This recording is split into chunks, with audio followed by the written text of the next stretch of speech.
The focal point of this was introductory topics and concepts of the scientific methods. So this is quiz 1.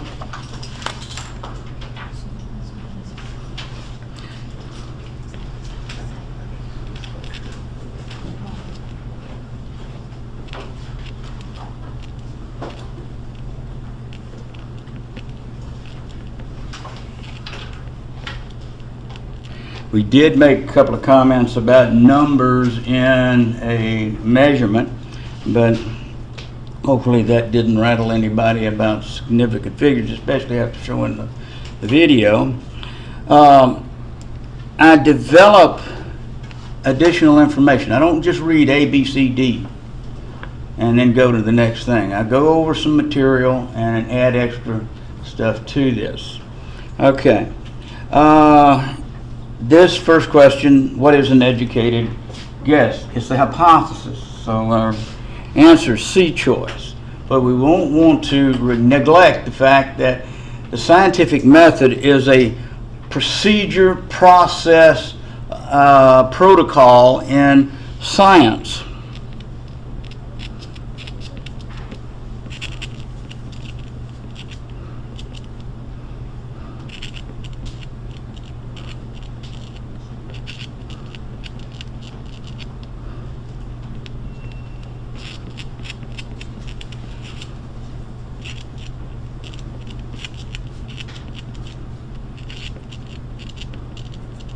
Of course, I'm isolating in terms of scientific, but the problem solution protocol here is good for any issue that you want to apply it to. Okay, we recall that the first step is to certainly find something of interest to study. Identify a problem.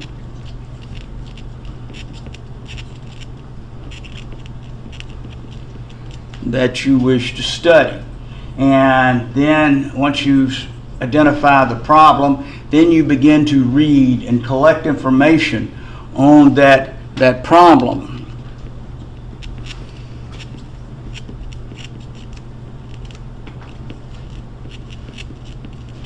So that you can educate yourself in the complexities and all what's been done and what hasn't been done.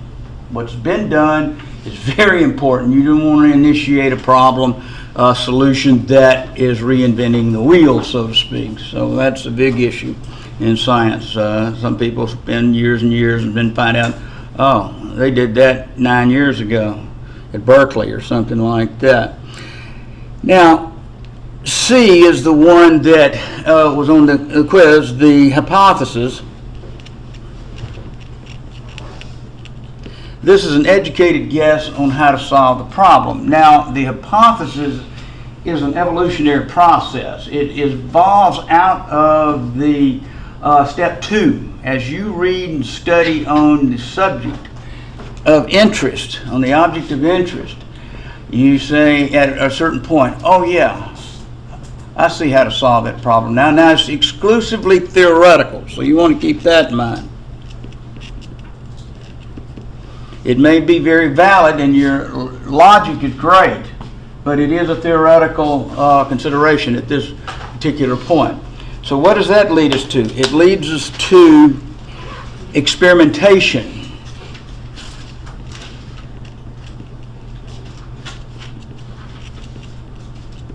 In essence, it's to prove hypothesis.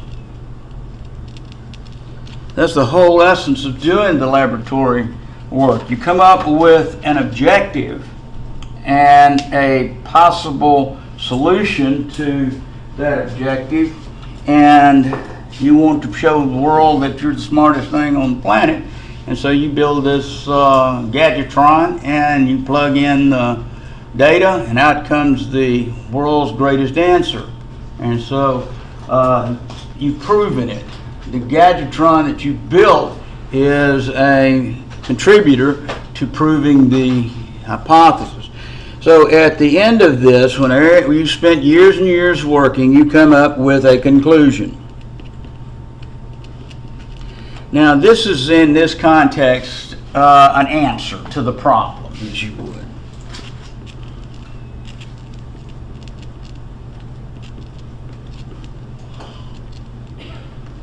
And you've proven your hypothesis. But on the other hand, what if you go through all of this experimental work and it doesn't match the hypothesis, or nothing pans out, as some people say? Well, it can't be all wrong, because you're the smartest person on the planet. So what do? You go back to collect more information and try to review the material you covered and add some more to it and create a new epiphany. Epiphany is an oh yeah moment, okay? Yeah, I see where we're going, what we need to do. So then you repeat everything, and then voila, you got the answer to the world's problems. We will talk about how to construct a conclusion. I have a boxed dialogue that I want you to use, and the purpose is that over the semester I'm going to build different segments of a laboratory report, and at the end of the semester you should know how to put it together. And the last experiment in the list, one we're going to write a report on, and it should be an hour-long report. I mean, take about an hour to put it all together. We'll talk more about that later on. But the scientific method should always be priority consideration in working with the scientific project. Any questions here?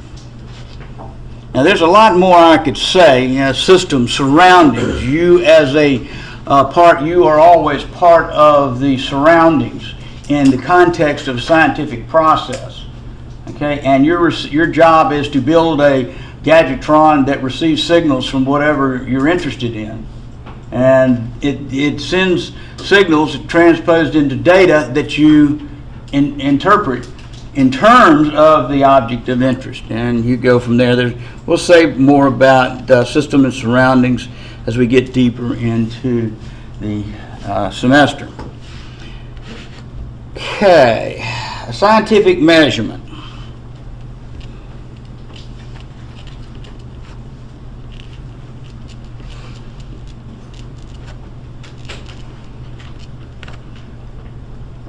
Are different than absolute measurements. Absolute measurement would refer to number of apples in a basket. Okay, there's not a lot of error in that. You look and you say, okay, there are 5 apples in a basket. All of them may be rotten, but they're still apples. Okay, in scientific measurement, we always want to look for 3 things: a number, a unit, and an uncertainty factor. Now, in the process of collecting data, you're not going to do an uncertainty factor for every piece of data you do. Your uncertainty comes in the concluding analysis, and that's what the statistical analysis of experimental data is in our work.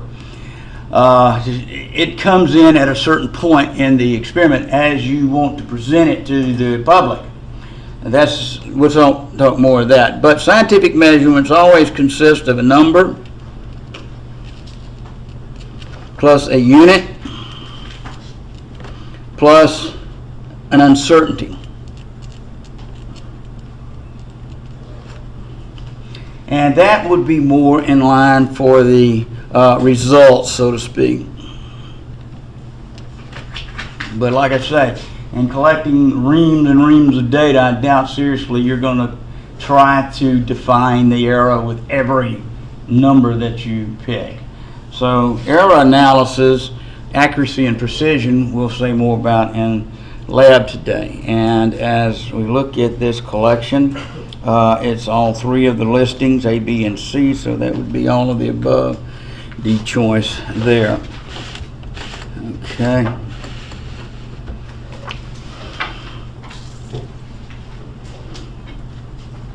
Try to keep it on the screen. 3 for you. Matter that has consistent properties throughout is said to be homogeneous. Okay, homogeneous means consistent properties. Heterogeneous means inconsistent properties. I ask you to mark out D choice. My apologies. I should have written heterolytic down there, but I didn't. Okay, so when we talk about or classify matter, typically we break it into mixtures and substances.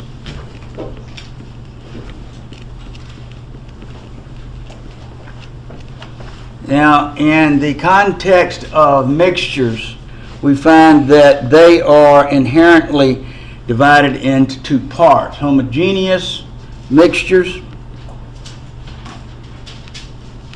and hetero. And of course, the one object of our question and the quiz is what's homogeneity? It means it is consistent properties throughout. Well, one defining type of homogeneous mixture that I want you to keep in the back of your mind are solutions. The definition of a solution is it is a homogeneous mixture. We have an entire chapter dedicated to the science of solutions and mixtures of that nature. Heterogeneous, of course, is inconsistent properties throughout, and they can be separated. One of the things that you need to remember about mixtures, in general, they're physically prepared and can be physically separated.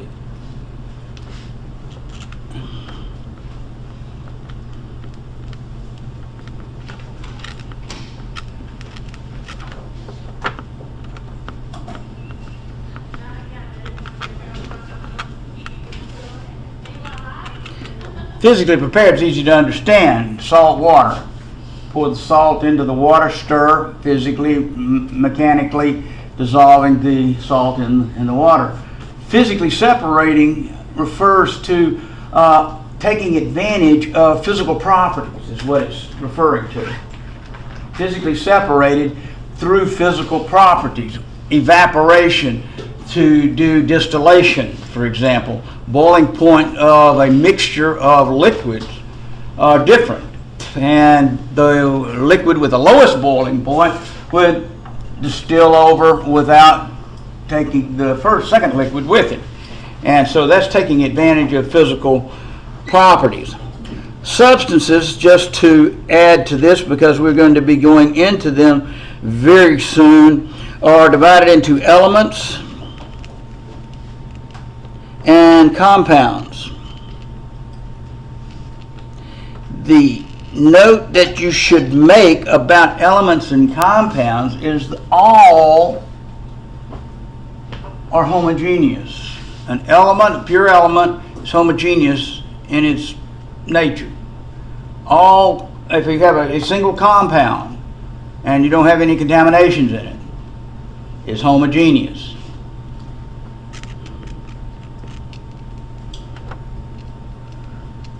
And you can take advantage of those homogeneities in certain ways to do experimental processing.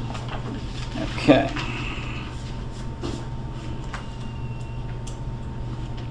And for those keeping score, that one was B choice.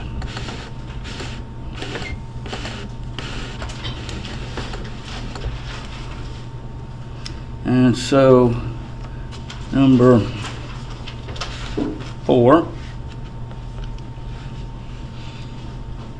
in our collection, a hazmat diamond that indicates a level 4 is good or bad. Very bad. I hope everybody went online and looked at the video, Hank Green video. Very entertaining. Again, he does a good job. He produces hundreds of videos on just about every conceivable topic, and all of them are just really well done. So if you're not familiar with Hank Green's videos, then do go online and he's the master of ceremonies for the Sci Show, SCISHOW, the Sci Show on YouTube, and he does a great job in many levels. So if we're talking about hazmat diamond, a 1, 2, 3, 4 levels of severity in a given chemical is taken into account. These are non-hazardous, and they can be handled without any great degree of difficulty. The pennies you're handling today have a level 1 hazmat material. All right, and the hazmat diamonds can be in 3 different colors: pink, white, or well, actually white's general information. Pink, red, and what is it, green? Yeah. Anyway, they talk about flammabilities, gas, liquids, and so forth like that. So you need to be able to identify the hazardous type materials and identify the fact that they're solids, liquids, or gases. Okay, non-hazardous, moderately hazardous.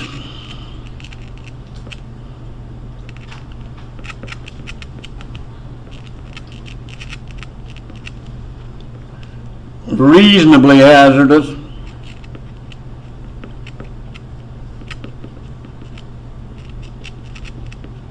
And super bad stuff.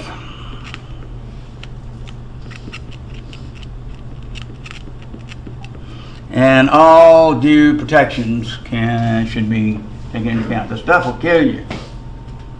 And so there is a lot of preparation before digging into things. Now, one of the issues that came up in the video is you should always, for any laboratory, review the chemicals that you are using to understand what they are, their hazards, how to handle them, how dangerous are they, and of course make preparation to work with those chemicals in a safe context. To get that information, you go to the MSDS, Material Safety Data Sheets for that substance. And I mean, there is a MSD for every chemical, including those which are non-hazardous. Water has its own MSD.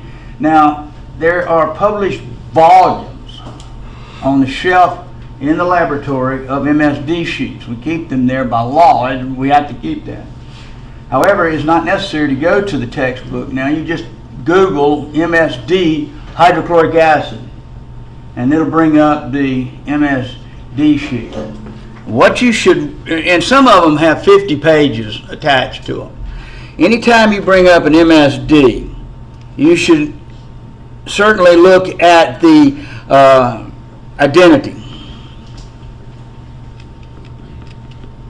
What is it, and what's its class chemical in a general context? HCl is an acid, liquid, and that's how it would come to you. Okay. Structure. That is your chemical structure. Now, the MSD may not give you a structural formula. They may give you a molecular formula. It says C6H5O2, okay, and something like that. But it will not draw out the structure. So you would probably want to Google structure of acetic acid, and it'll show you what that is, and make a note of that, because eventually you will learn how to look, and some in this class, how to look at a structure and say, oh, it's very reactive right there. As a matter of fact, you look at a carbonyl chlorine structure, which you may or may not know about, it's very explosive in the presence of an alcohol. Okay? So you need the three-dimensional, three-dimensional in many cases, yes. Two-dimensional, three-dimensional, if you can get them, okay? Because they govern the reactivity of the substance. You certainly want to know about that. Hazards.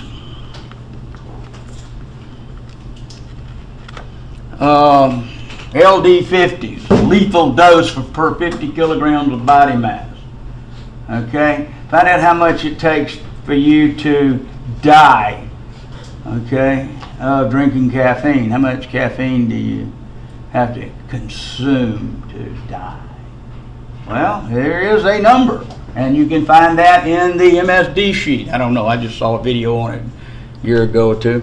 Don't remember the numbers, but hazards would have to do with the LD50 numbers in terms of how much is called a lethal dose. LD stands for lethal dose per 50 kilograms of weight. Okay. Handling.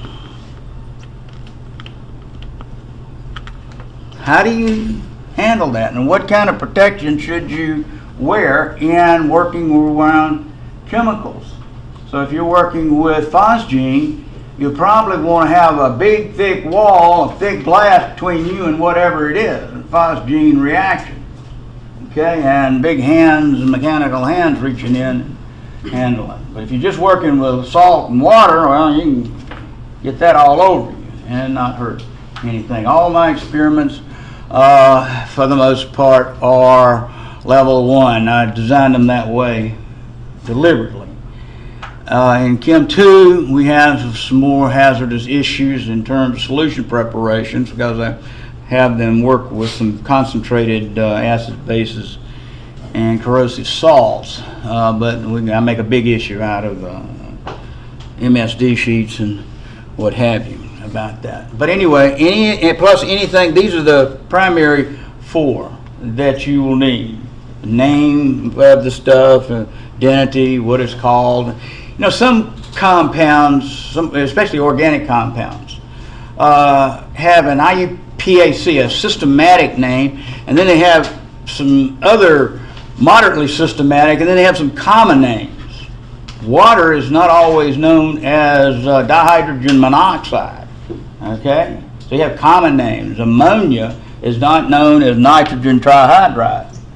And so it's good to find out, well, what are some of the other names, just as a matter of interest. I gave you a handout.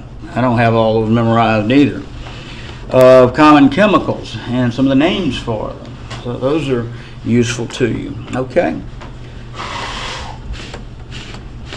You can never be too safe in the laboratory.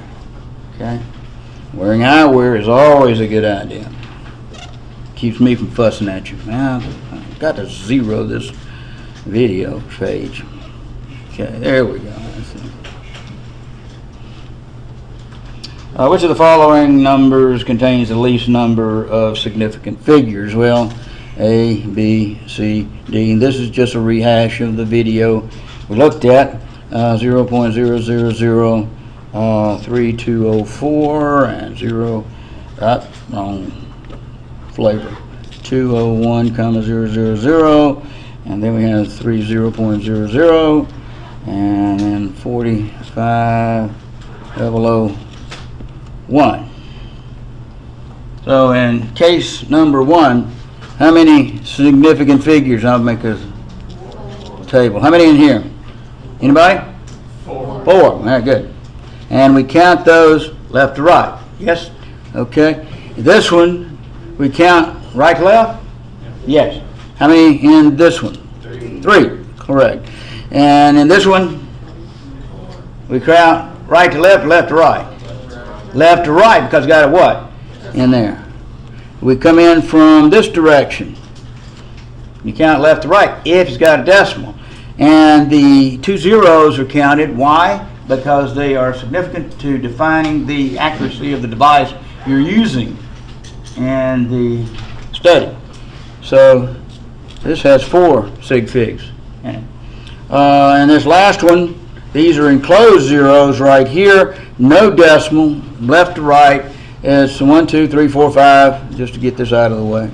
5 significant figures. Okay. And the answer choice to that one is bravo. Like that, those keeping score.